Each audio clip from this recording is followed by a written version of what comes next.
As the eagerly awaited first Ashes Test gets underway at Edgbaston this weekend, we look back 75 years to Don Bradman's last tour to England.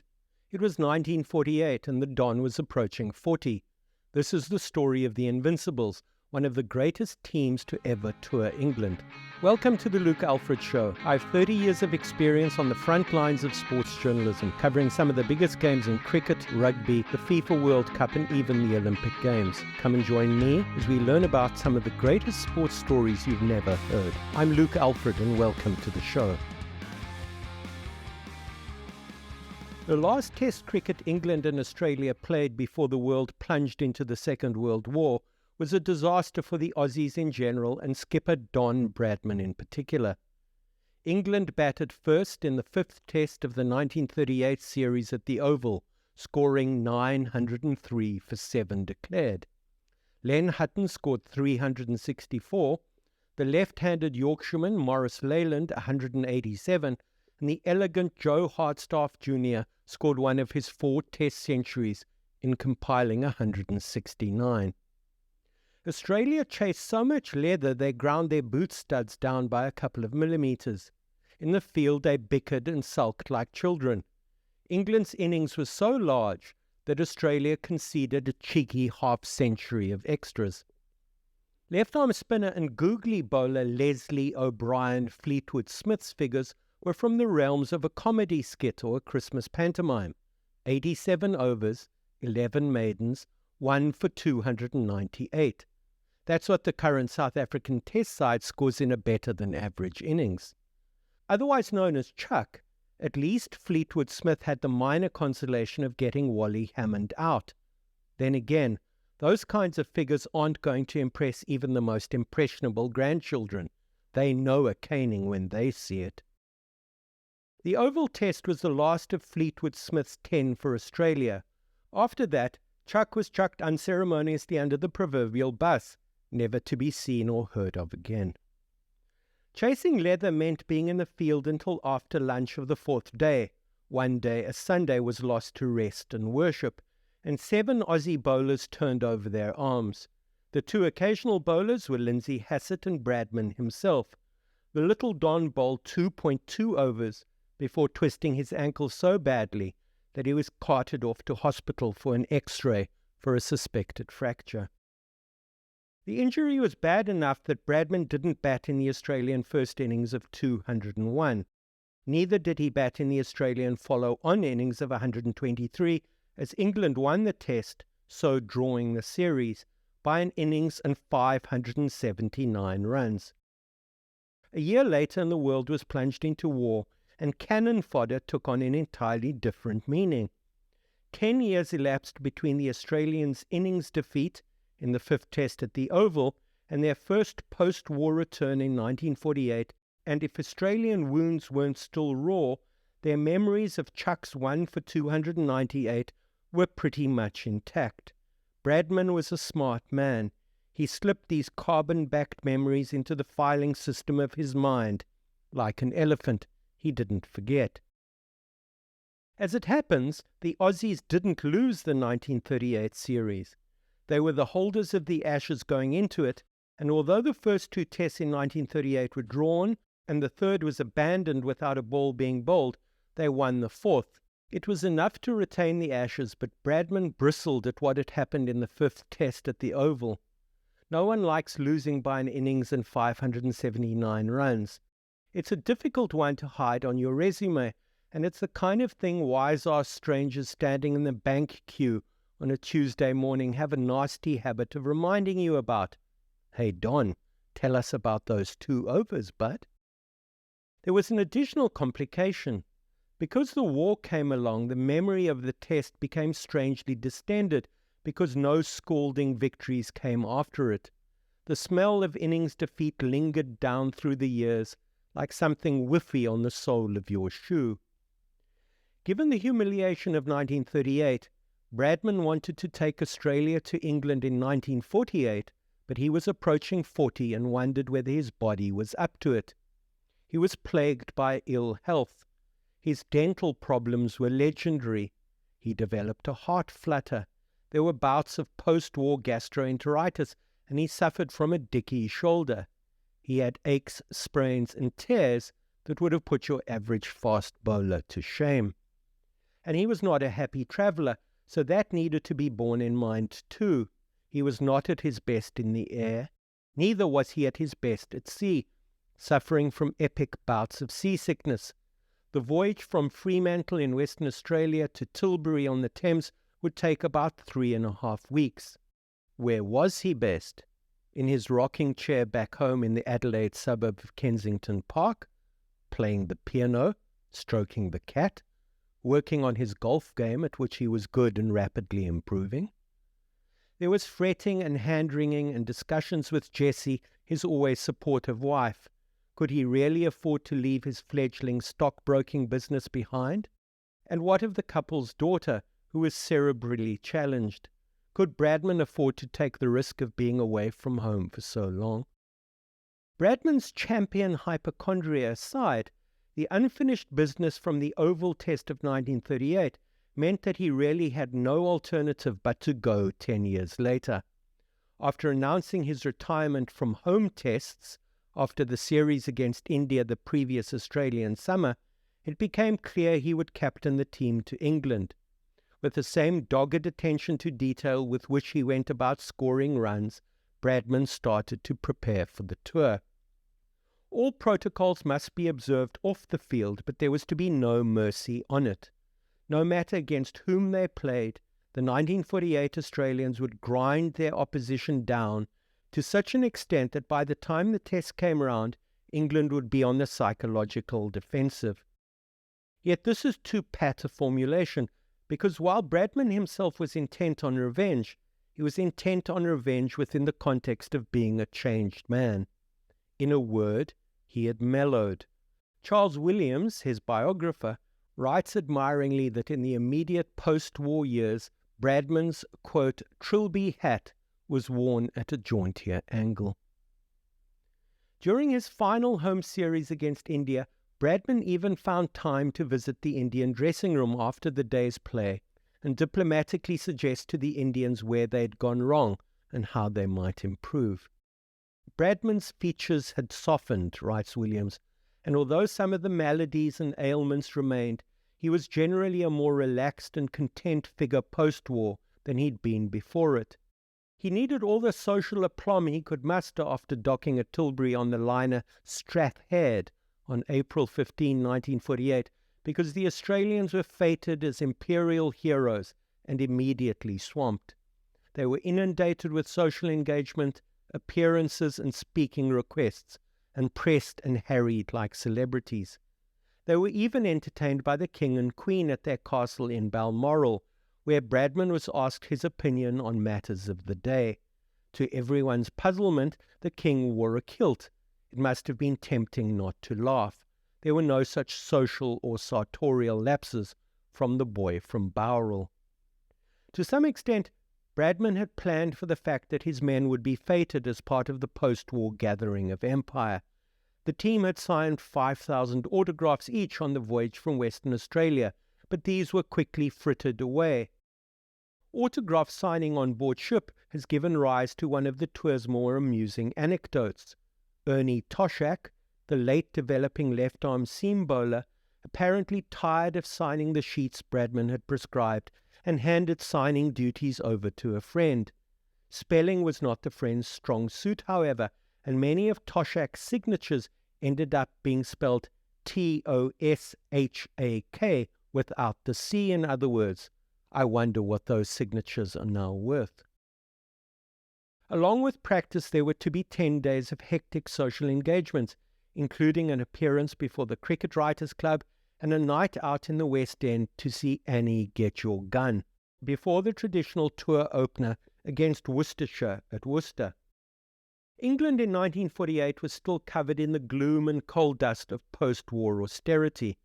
The Australians brought with them food parcels, which they handed over to the Labour Minister of Food, John Strachey, the Labour Party having swept to power in a landslide 1945 election.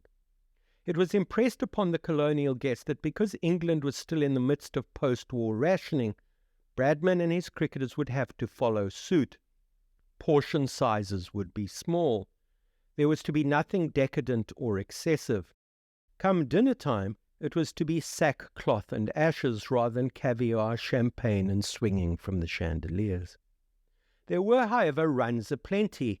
462 for 8 declared against Worcestershire in the opening game, 448 against Leicestershire in the second, before a low-scoring blip against Yorkshire in the third, in which the Aussies still managed to scrape home by 4 wickets. Business resumed in match 4, with the Australians scoring 632 against Surrey. In match 5, they dawdled their way to 414 for 4 against Cambridge University without so much as breaking sweat. Bradman loved it when a plan came together. In Game 6, the Australians really began to find their mojo.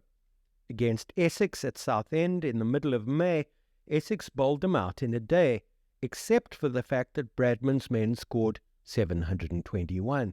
There were 4 Aussie hundreds in all to Bill Brown, Ron Saggers, Sam Loxton and Bradman himself. Bradman showed restraint. He only made 187, and this in a shade over 2 hours. Williams quotes him as saying that throughout the 1948 tour, he never went for the second 100. 187? That's awfully close, Don. Essex were bowled out for 83 and 187, Toshak taking 7 in the match and Ian Johnson 6 with his offies. All of the Australians played their part to perfection, except Keith Miller. He allowed himself to be bowled by Trevor Bailey for a duck because he wasn't prepared to be privy to what he called the Essex slaughter. Miller's view was that Bradman should have allowed some of the younger or more marginal members of the team to play against Essex, who were both a weak and an unfashionable county. After Bailey had taken the Australian all-rounder's wicket, he commented to Bradman that Miller didn't seem to be much interested. Bradman, salty as ever, is reputed to have quipped, "He'll learn." After the prolonged softening up of the counties, the tests began with the opener at Trent Bridge in June. When Hardstaff, the Oval Centurion from back in 1938, was out for a duck in the England first innings, the hosts were in bother at 4 for 46. Despite Jim Laker's 63 and Alec Betts's 22, England could only muster 165, to which Australia replied with a painstaking 509, scored at no more than 2.35 runs to the over. Chief scorers in their total were Bradman with 138 and captain-elect Hassett with 137. England replied with a big century from Dennis Compton and scores from Len Hutton and Godfrey Evans. It ensured that Australia needed to bat again, but they were at the crease for less than 30 overs in racking up the 98 needed for victory. With it, they went 1-0 up in the series. Bradman was caught Hutton bowled Betts twice in the Trent Bridge Test, and this led England to hatch a plan. Instead of a leg slip, it was thought that a backward short leg would be more likely to catch the Don out when he was faced with Betts's in-swinger. The architect of the plan was none other than Bill O'Reilly. When he'd played under Bradman for Australia pre-war, O'Reilly and his mate Jack Fingleton had been amongst Bradman's most vociferous critics. Now here he was, in England as a journalist, helping out the opposition. Betts listened to O'Reilly and thought that he was onto something. Norman Yardley, the England skipper, thought Betts was onto something too. Suddenly all of England thought they had cracked the Bradman code. There was great expectation, therefore, going into the second test at Lord's 2 weeks later. Bradman won the toss and chose to bat. Imagine England's elation when the Don was out for a scratchy 38, scored in 104 balls, again caught Hutton, bowled Betts. How England rejoiced, and her fans rejoiced with her. With a hobbled Bradman, England might just wrest the Ashes away from the Aussies.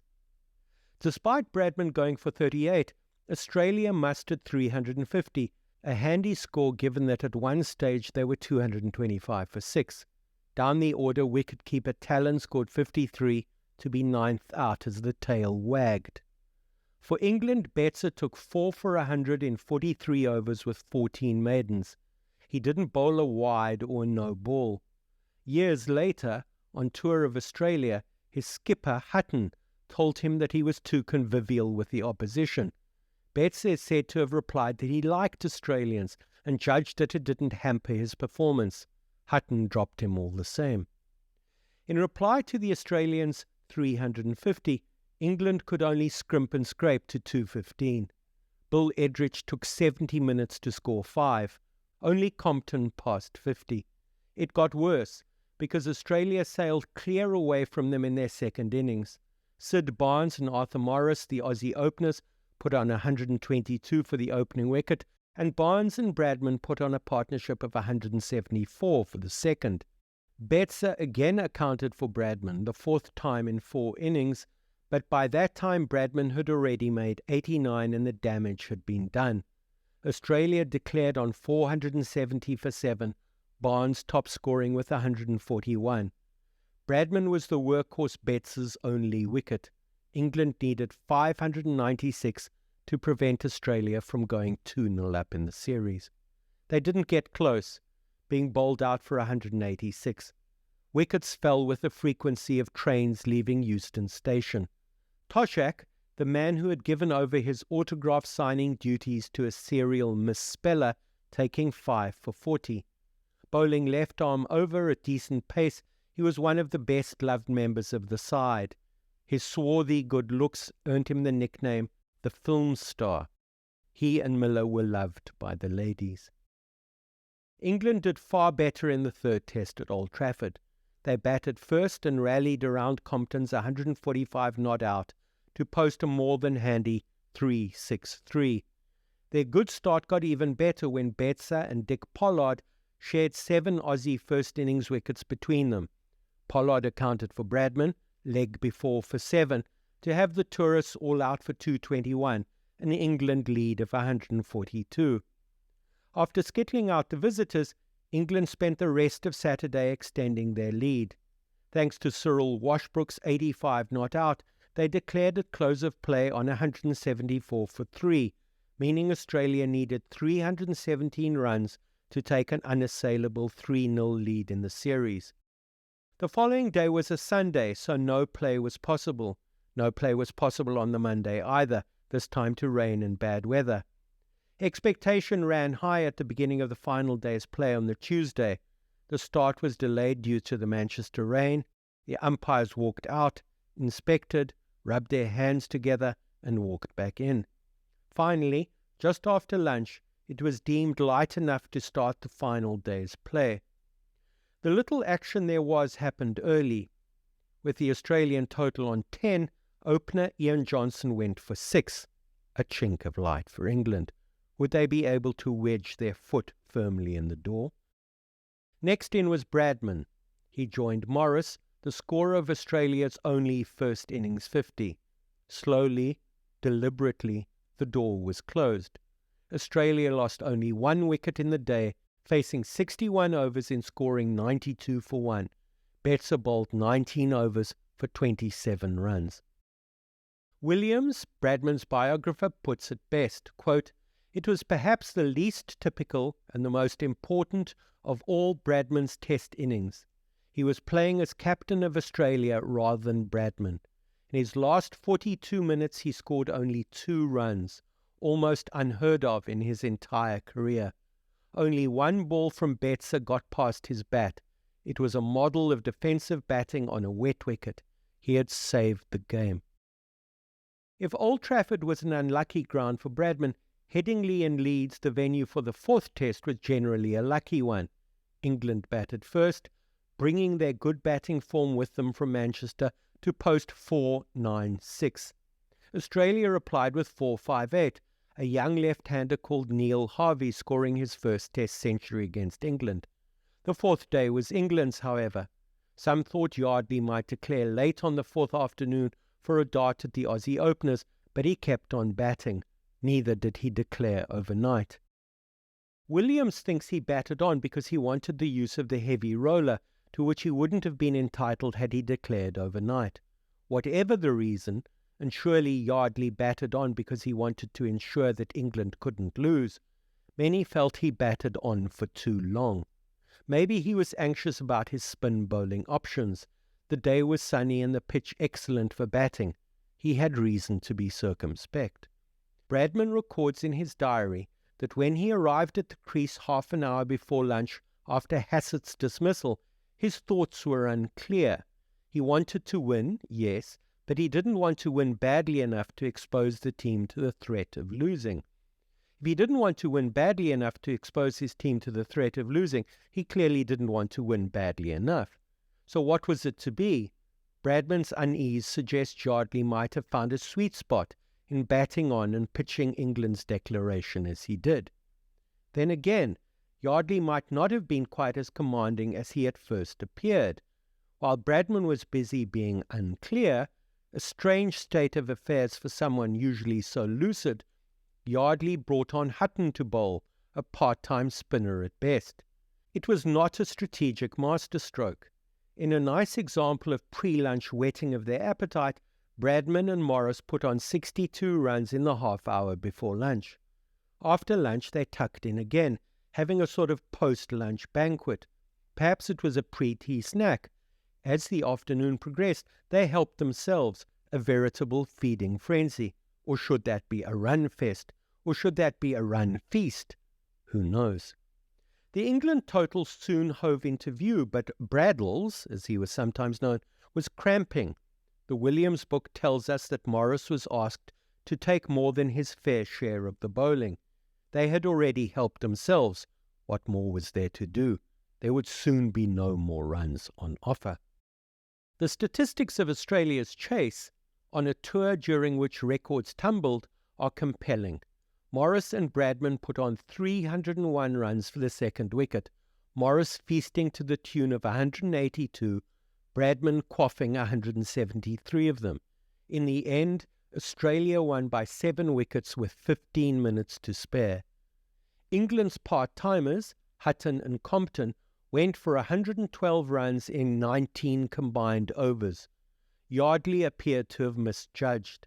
Australia were 3-0 up and would go on to take the 5th test at the Oval by an innings and 149 runs after bowling England out for 52 in their first innings. It had taken 10 years, but the cricket wheel had turned full circle. 10 days after the conclusion of the 5th test, Bradman turned 40. It was a job well done. I have a healthy disrespect for statistics. Everyone should have, but allow me to indulge myself in a few. Australia didn't lose a game on the 1948 tour, leading them to being dubbed the Invincibles. Bradman, who expressly forbade himself to score double centuries on tour, nevertheless scored 11 hundreds, tests included, and 2,428 runs on tour all told. The next highest aggregate run scorer was Morris, who scored 1,922 runs and 7 centuries. All in all, 47 centuries were scored by the visitors. No one played in more than Bradman's 23 matches all told. Perhaps accusations of hypochondria were overstated. As we are flooded by thoughts of the opening Ashes test at Edgbaston this weekend, permit me a few reflections. As I write, the silly season is in full swing, with Mark Butcher weighing in on Moeen Ali's recall and Andrew MacDonald having his halfpenny's worth on Jack Leach's stress fracture. Perhaps the two are different sides of the same media roundabout. I'll say this, though. Australia look very polished to me. Despite David Warner's middling record away from home, Australia's batting looks intimidating. Travis Head is one of the form batters of the world game, having scored around 2,500 test runs at an average of 47. Their middle order balance with Cameron Green and Alex Carey looks similarly compelling, and the idea of 4 out-and-out bowlers is just about right. Josh Hazlewood might not even make the side for the first test because Scott Boland doesn't deserve to be dropped after his performance against India in the World Test Championship. England don't sit in my mind's eye quite as solidly. Ben Stokes is a little crocked, and I worry about Stuart Broad and Jimmy Anderson. Their summers might just be coming to an end. This said, can Australia keep the intensity going? Will they be as strong at the end as they are likely to be at the beginning? we shall see in the months to come. If you enjoyed this episode of The Luke Alfred Show, please like, share, follow, and subscribe. I write full scripts for the show in the form of long-form essays, and these are all available on my Substack. To get written episodes of The Luke Alfred Show a day early on Fridays, please check out the Luke Alfred Substack. You can hear The Luke Alfred Show on YouTube, Spotify, Apple and Google Podcasts, or wherever you get your podcasts. I release a new episode every Saturday at 10:30 a.m. South African Standard Time.